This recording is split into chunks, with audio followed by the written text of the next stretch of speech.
Olá, meu nome é Gabriel Dias. Meu nome é Matheus. Nós somos estudantes de História da Unifesp e também somos a atual gestão do Centro Acadêmico de História da Unifesp. Como todos devem saber, no último semestre foi anunciado cortes que vão afetar toda a educação, mas principalmente as universidades federais aqui do Brasil, e que vão afetar principalmente a verba de custeio, que é a verba que é direcionada para pagar a conta de água, luz e etc. Essa luta, esses cortes, na verdade, estão sendo colocados há muito tempo, né, para as universidades de diversas formas, e a gente também está resistindo e travando a luta contra eles há muito tempo. É sempre bom enfatizar isso. Atualmente a gente está, por exemplo, presente em passeatas, intervenções, audiências públicas, e está fazendo uma discussão entre toda a comunidade acadêmica, mas principalmente com a população, sobre a importância de uma universidade pública no Brasil. Também está sendo amplamente divulgado que o Bolsonaro está cortando da educação pública e principalmente atacando as universidades federais porque ele quer deixar todo mundo burro. Bom, em última instância também é isso, mas mais do que isso também é importante que a gente não se limite a essas análises rasas, entenda também que isso é um processo político e principalmente que tem a ver com um projeto de universidade e de sociedade. É também importante colocar que os estudantes, mas também toda a comunidade acadêmica está se organizando para resistir a esses cortes, não é de agora. Os cortes e o ataque à universidade pública não começou com o governo Bolsonaro, e a gente, enquanto estudante e enquanto universidade, também não começou nossa luta só com o governo Bolsonaro. Isso vem de muito antes, e é sempre importante se atentar a isso. É também importante colocar que esse projeto de universidade também está submetido à totalidade, e que ele também dialoga, por exemplo, com as reformas da Previdência e com a reforma trabalhista, que também uma delas já foi aprovada.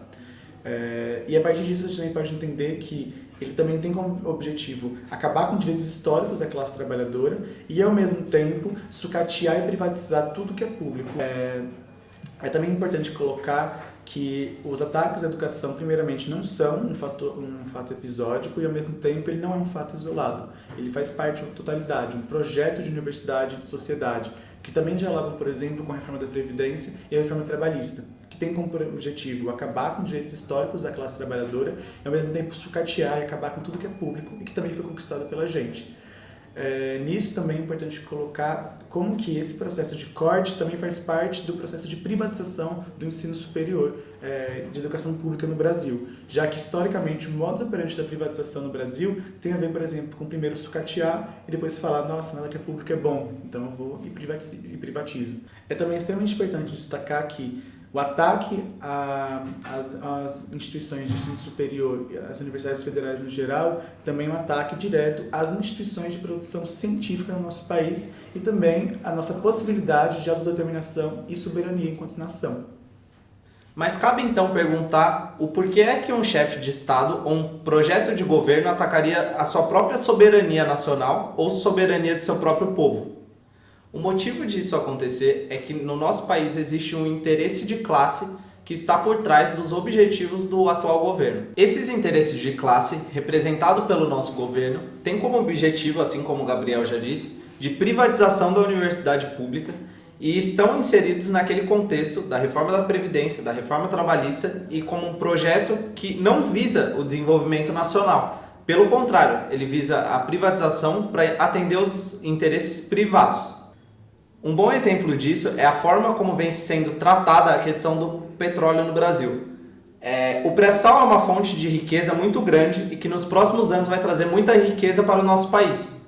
Porém, o governo tem lidado com ele de uma forma contrária ao desenvolvimento nacional. Tem vendido por preços baixos a exploração do nosso pré-sal para empresas públicas e privadas do exterior. Nesse sentido, o que é arrecadado com o pré-sal não vai ser revertido para a saúde, educação pública, previdência social e universidade nesse país. Nesse sentido, cabe dizer que há alguns anos, pelo menos desde a década de 90, tem acontecido nesse país um processo de desindustrialização e tornando a nossa economia basicamente agroexportadora. Esse modelo em nada contribui para um desenvolvimento nacional independente, pelo contrário, ele fortalece o subdesenvolvimento e a dependência do nosso país. A partir disso, podemos dizer que o país não tem avançado nos últimos anos para um projeto de país desenvolvido e um projeto que possa tirar o nosso país do subdesenvolvimento e do atraso econômico. Cabe então pensar qual seria o caminho a ser seguido. Voltando ao tema da universidade, é importante dizer que para um país se desenvolver é muito importante a ciência, a tecnologia e o conhecimento, e sendo produzido dentro do nosso país e não sendo exportado. Nesse sentido, a universidade pública teria um papel fundamental, contanto que os interesses na universidade pública sejam voltados aos interesses do povo brasileiro, rompendo com essa dependência e esse atraso.